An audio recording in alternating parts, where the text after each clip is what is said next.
Continuidad del desplazamiento en el nuevo pacto social. Este periodo comprendió entre 1989 y 1996. El año de 1989 fue conocido como el año del horror. Tenemos que tener en cuenta que en este periodo estaba en el puesto de gobierno César Gaviria y él no reconocía el desplazamiento forzado. Las personas involucradas eran tomadas como víctimas del conflicto o de desastres naturales. Después del surgimiento del M-19 se quiso adoptar un nuevo pacto social y se fortaleció el movimiento con el fin de crear una asamblea constituyente y además de esto el movimiento universitario también cogió fuerza. A nivel mundial, la terminación de la Guerra Fría marcó un hito y promovió que el gobierno y el M-19 iniciaran un pacto político por la paz.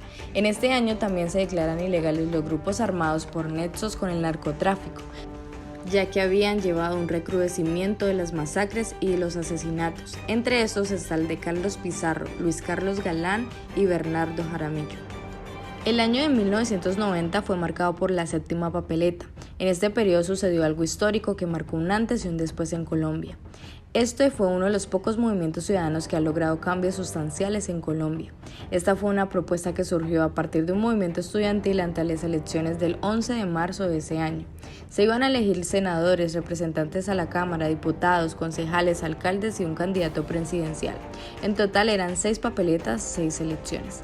La séptima papeleta no estaba planeada, pero fue la más importante. En esa época se repartió en las calles una séptima papeleta, se imprimió en periódicos para que las personas la recortaran y las metieran en las cajas de votación. La papeleta decía: plebiscito por Colombia, voto por una asamblea constituyente que reforme la constitución y determine cambios políticos, sociales y económicos en favor del pueblo. A pesar de que el Consejo Electoral no aceptó la inclusión oficial de la séptima papeleta, esta se contó extraoficialmente y la Corte Suprema de Justicia reconoció la mayoritaria voluntad popular validando el voto. Finalmente, en diciembre de 1990 se convocó a comicios para elegir a los representantes a la Asamblea Nacional Constituyente, en la que participaron los grupos insurgentes desmovilizados y los pueblos y comunidades. A partir del compromiso que permitió el desarme y la desmovilización del M-19, en el año 1991 se suscribieron acuerdos de paz con otros grupos insurgentes. A pesar de la importancia de estos acuerdos para conseguir la paz nacional, no se dieron otros de este tipo con las FARC y el ELN.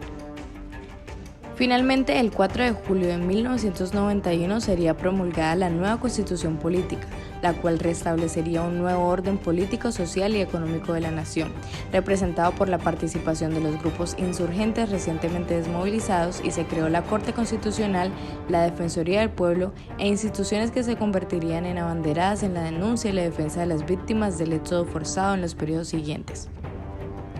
Entre los años 1993 y 1994, a través de los decretos Ley 535 y 356, respectivamente se adopta el Estatuto de Vigilancia y Seguridad Privada, llamados posteriormente con el nombre de las Convivir. Esta organización actuaba al margen de la ley y llevaba a cabo acciones que las autoridades no podían ejecutar ya que estaban bajo la ley. En este periodo las víctimas aún no eran reconocidas como desplazadas, sino como víctimas de terrorismo y desastres naturales.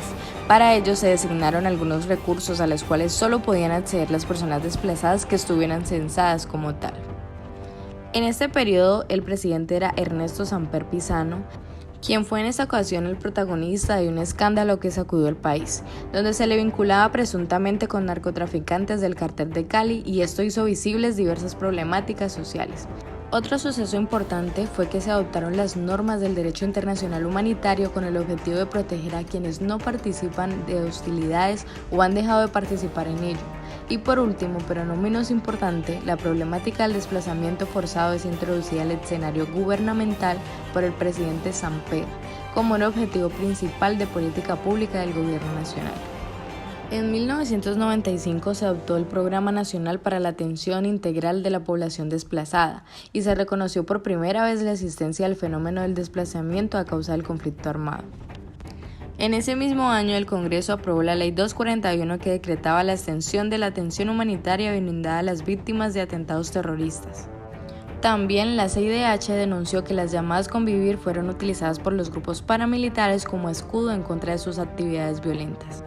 El año de 1996 estuvo marcado por la creación de las autodefensas campesinas de Córdoba y Urabá. También la declaración de su proyecto de expansión en noviembre de 1996 marcó el inicio de una nueva etapa del conflicto armado y las violencias. Finalmente, se estima que entre 1989 y 1996 hubo más de 392.891 personas desplazadas.